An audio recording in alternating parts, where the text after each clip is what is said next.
जुर्अतो हिम्मत का है इज़हार, सीधी बात रिवायाते सहाफत का अलम बरदार, सीधी बात। नाज़रीन गिरामी, अस्सलामु अलैकुम वरहमतुल्लाहि वबरकातुह। सीधी बात के ताज़ा तरीन प्राइम टाइम में आप लोगों का इस्तकबाल है। नाज़रीन, मैं अंसार अज़ीज़ नदवी इस वक्त इवनिंग प्राइम टाइम में आप लोगों के सामने कुछ अहम तरीन ख़बरों पर, कुछ वीडियोस पर तबसरे करने जा रहा हूँ। मैं बताऊँगा कि किस तरह मलऊन व मरदूद तारिक फ़तेह भगोड़ा एक मरतबा फिर हिंदुस्तानी मुसलमानों को बांग्लादेश की वीडियो दिखा करके बदनाम करने की कोशिश की है। मैं वो सारी तफसीलात सुनाऊंगा और आपके सामने रखूंगा कि उसके हक़ाइक़ क्या हैं।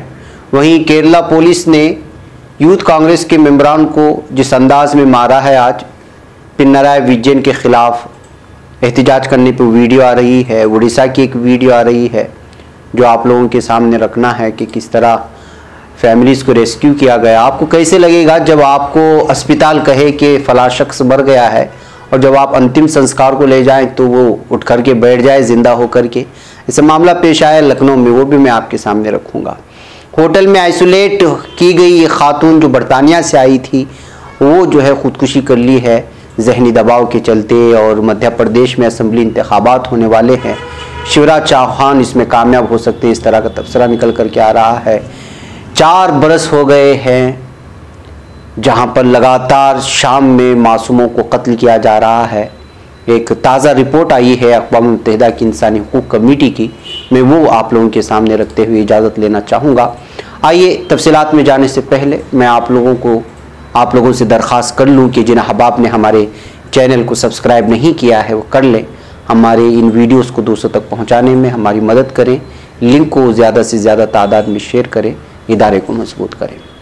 नाज़रीन, आइए सबसे पहले बात ही करते हैं मलऊन व मरदूद तारिक फ़तेह की।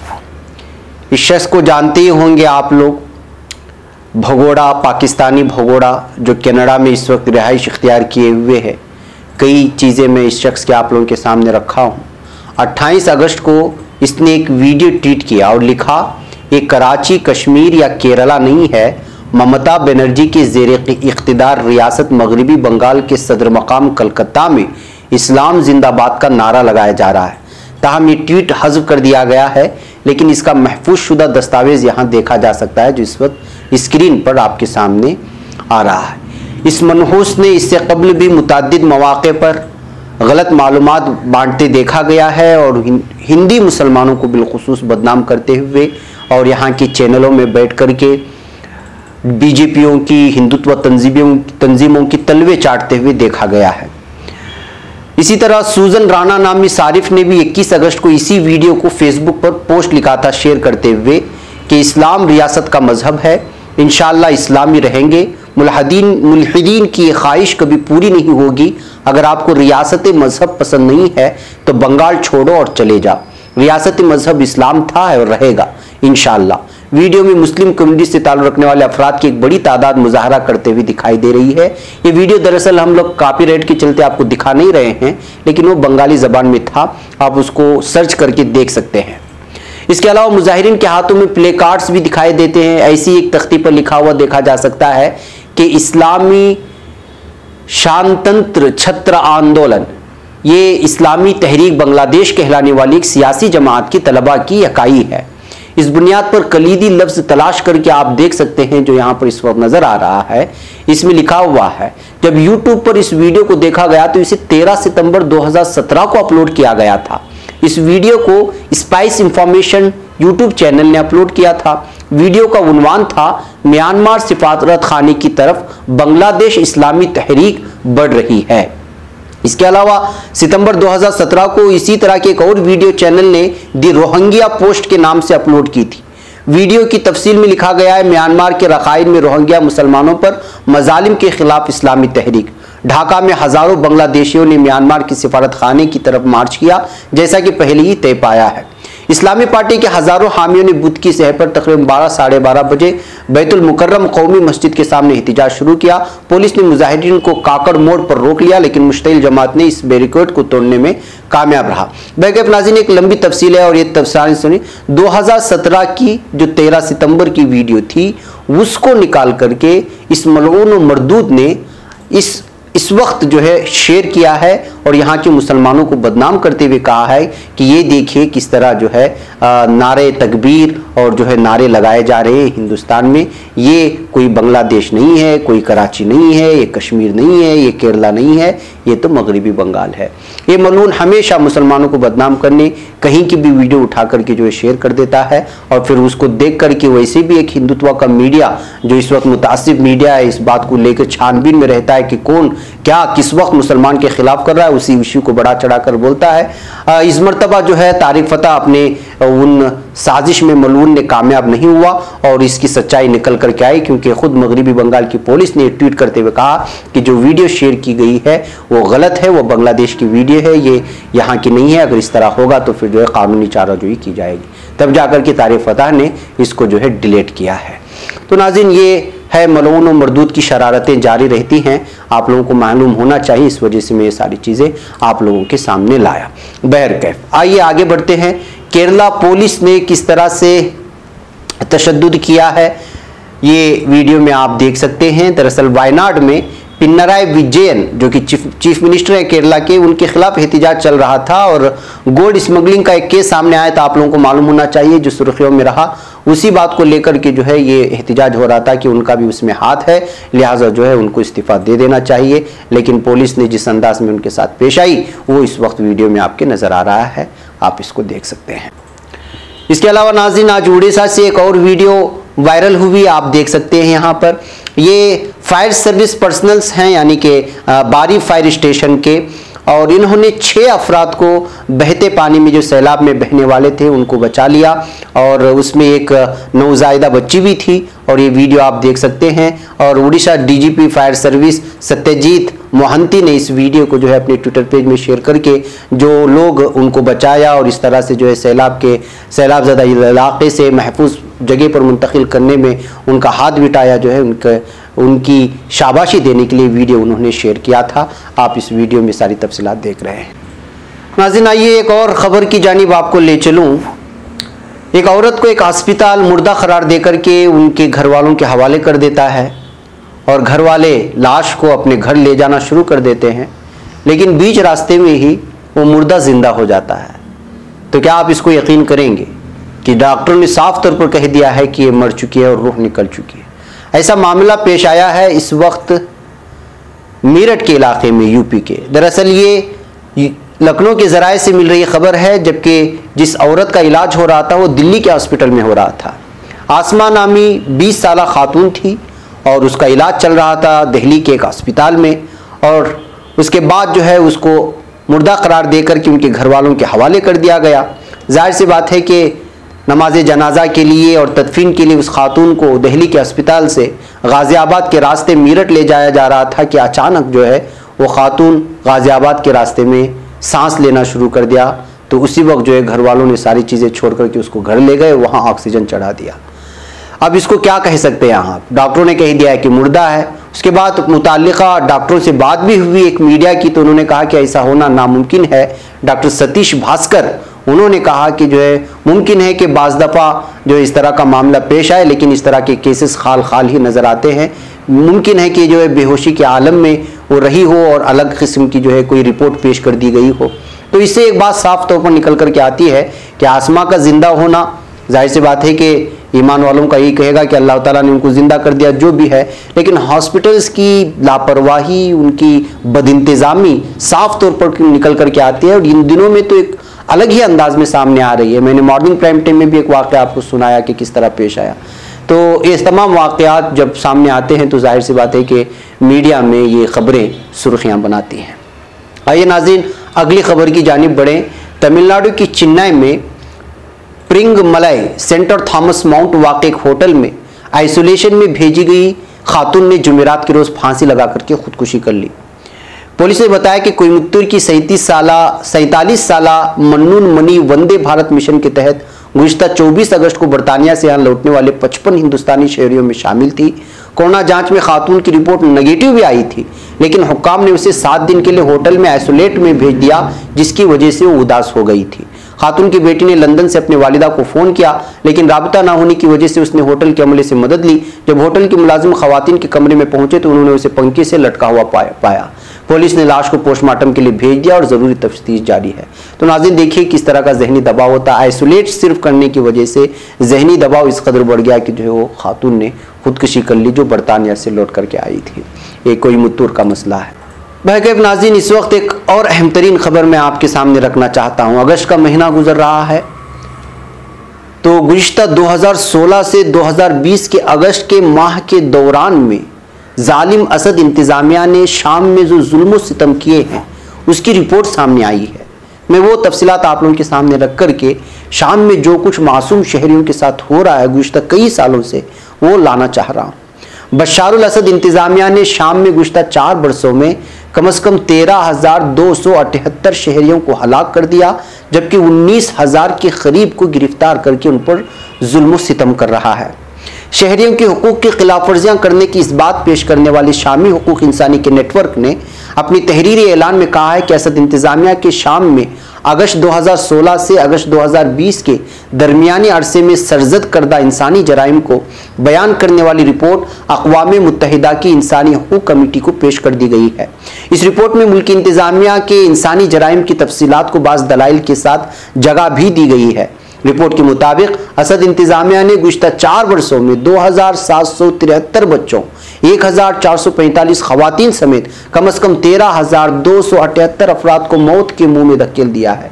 इस अरसे में 52 बार कीमियाई हथियारों के जरिए हमले करने वाली असद क़ुव्वतों की मुखालिफिन के जेर कंट्रोल इलाकों के मुहासरे के बाइस खुराक की कमियाबी से 109 शहरी लुक़्मे अजल बने हैं। यानी भुखमरी से भी लोग मर रहे हैं, इनके कीमियाई हथियारों से हमला करने की वजह से मर रहे हैं और बेघर भी हो रहे हैं। लाखों के लोग जो है इस वक्त कहीं तुर्की के बॉर्डर पर, कहीं फिलिस्तीन के बॉर्डर पर, किसी और इलाकों में जो है ज़िंदगी गुजारने पर मजबूर हैं। ये सिर्फ 4 साल रिपोर्ट है, तो आप अंदाज़ा लगा सकते हैं कि यहाँ की जालिम असद इंतज़ामिया और उसको ताउन देने वाले ममालिक जिसमें रशिया सर फहरिस्त है, वो किस तरह मासूम जानों के साथ खेल रहे हैं और उनको मार रहे हैं मलेशिया उनसे लड़ने के चक्कर में।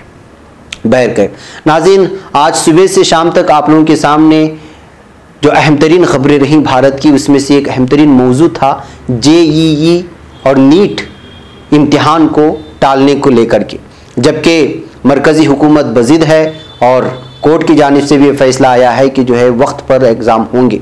लेकिन हकीकत यह है कि ये एग्ज़ाम्स जो है वो मामूली नहीं होते, इसमें बहुत ज़्यादा मेहनत भी होती है और नौजवानों के फ्यूचर का भी इसमें इतलाक़ होता है। ऐसे हालात में पूरे के पूरे तलबा और उनके वालिदैन चाह रहे हैं कि एग्ज़ाम को ना ले। एक तो कोरोना वबा की वजह से, दूसरे सैलाबी सूरत हाल जो बनी हुई है पूरे भारत में, लेकिन जो है मरकज़ी हुकूमत अपनी ज़िद पर अड़ी हुई है। इसी बात को लेकर के आज एक ट्रेंड चला ट्विटर में, speak up for student safety, यानी तलबा की सेफ्टी के लिए आप आवाज़ उठाएं। तो इसी तहत से जो है मुख्तलिफ लोगों ने अपनी आवाज़ इन तलबा के साथ जो है पेश की हैं ताकि उनका एग्ज़ाम मुलतवी हो जाए और जब ये वबा ख़त्म हो जाए और ये सैलाबी शक्ल सूरतें जो ख़त्म हो जाएं, जो सूरत हाल बनी हुई है, तो फिर उसके बाद इम्तिहान लिया जाए। ये मरकज़ी हुकूमत पर दबाव बनाने के लिए इस तरह का ट्रेंड चल रहा है। कुछ तलबा ने अपनी जानिब से जो है अलग अलग अंदाज में अपनी परेशानियाँ बयान करने की कोशिश की हैं। ये वीडियोज़ में आप लोगों के सामने थोड़ी बहुत सुना करके छोड़ देता हूँ, आप सुने, मुझे इजाज़त दें और इन तलबा का आप लोग भी साथ दें ताकि जो इनकी मेहनत है साल हर साल से जो करते हैं और उनका मुस्तकबिल इस इम्तिहान पर डिपेंड होता है, उसके लिए जो है वो सही तौर पे तैयारी करें और उनका इम्तिहान दे। लेकिन मरकज़ी हुकूमत सुनने को तैयार नहीं है। इसमें से बहुत सारे तलबा वो होते हैं जो गरीबी के मारे कर्जा लेकर के तालीम हासिल कर रहे होते हैं, ट्यूशन के लिए और कोचिंग क्लासेस के लिए अलग अलग। ऐसे हालात में अगर उनको मजबूर किया जाए ऐसी सिचुएशन में कि एग्ज़ाम्स आप दें ही, तो एक तरफ दिमागी एक तो डिप्रेशन होता है, दूसरा घर का माहौल और तीसरी तरफ वालिदैन इस बात को लेकर कि जो है टेंशन में आ जाते हैं कि जो है कोरोना वबा इस तरह फैल रहा है, सैलाबी शक्ल सूरत है, किस तरह एग्जाम को दिया जाए, ना देंगे तो उनकी मेहनत बेकार हो जाती है। इसी बात को लेकर के इस तलबा जो है बहुत ज़्यादा एहतिजाज भी कर रहे हैं और बहुत सारी तंजीमें उनको सपोर्ट भी कर रहे हैं, लेकिन मरकज़ी हुकूमत सुनने को तैयार नहीं है। यही वजह है कि आज ट्रेंड चला। ये कुछ वीडियोस आप सुने, उनका सपोर्ट करें। मुझे इजाज़त दें। अस्सलाम वालेकुम रहमतुल्लाहि व बरकातुहू। नमस्कार, मेरा नाम तोकी अचुमी और मैं नागालैंड से हूँ। और ये वीडियो सरकार से दरख्वास्त है कि ऐसा स्थिति पे कोई भी एग्जामिनेशन ना लिया जाए जो जेई और नीट का एग्जामिनेशन जो है वो पोस्टपोन कर देने के लिए। Postpone it until the situation gets back to normal or situation gets under control.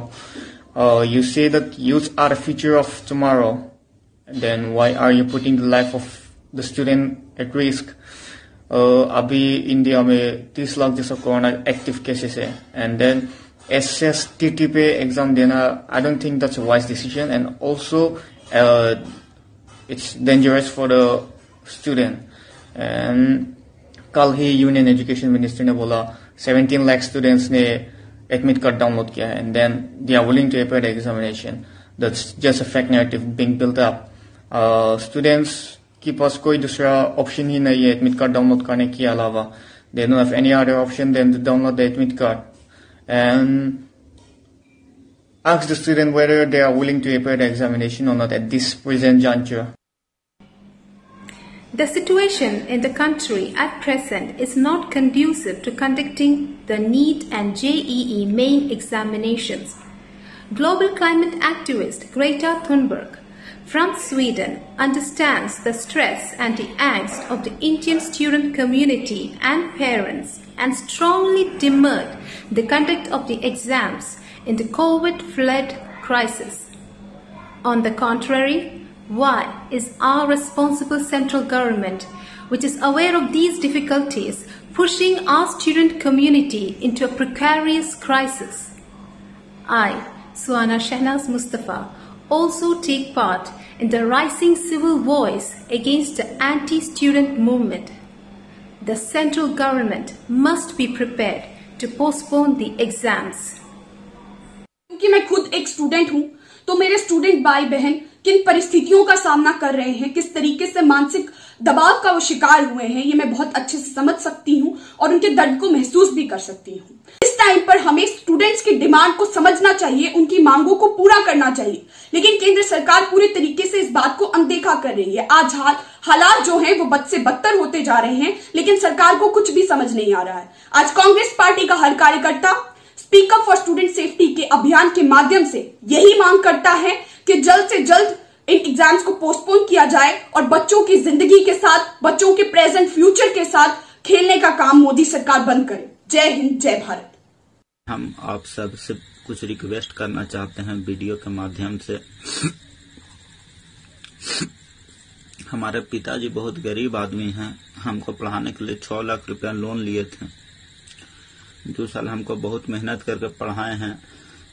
हमारा घर में 4 महीना से राशन नहीं है, उसके लिए 25,000 रुपया लोन लिए हैं। कोरोना काल में हम जैसे तैसे जी रहे हैं, जैसे तैसे रह रहे हैं, जिसके बीच एग्जाम डेट अनाउंस हो गया है और एग्जाम सेंटर हमारे घर से बहुत दूर है और गाड़ी वाला 25-30 हजार रुपया मांग रहा है। हमारे पास पैसा नहीं है, हम कहाँ से देंगे? 10,000 रुपया का डिमांड करता है। अगर हमको कोरोना हो गया, हमारे पिताजी का कोरोना हो गया, तो इसका जिम्मेदार कौन होगा? इसका जिम्मेदार सरकार होगी। बिहार सरकार का स्थिति इतना खराब है, कहाँ से करेगी? इसका जिम्मेदार कौन होगा?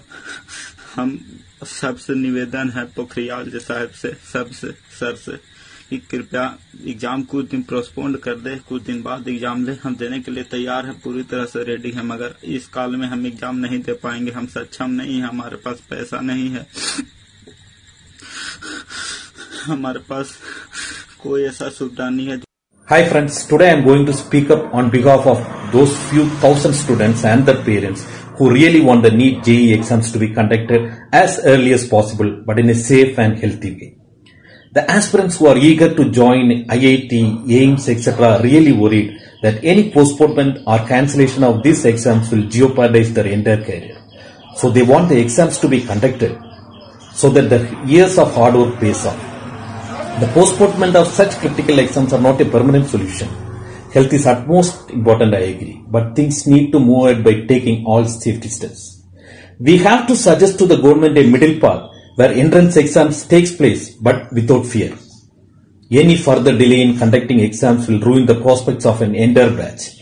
The JEE Advanced need to be conducted after this, and assuming we can start the session. खबर पढ़ने का तुमने भी अजब अंदाज पाया है, रवादारी के जज्बे ने भी तुम पे नाज पाया है, इसी रह में मोहब्बत का हंसी एजाज पाया है, तुम्ही हर अंजुमन में हमने तो मुमताज पाया है, मुमताज पाया है, तुम्ही से है तरक्की पर अजीज अंसार सीधी बात, अजीमत जुर्अतो हिम्मत का है इज़हार सीधी बात, अजीमत जुर्अतो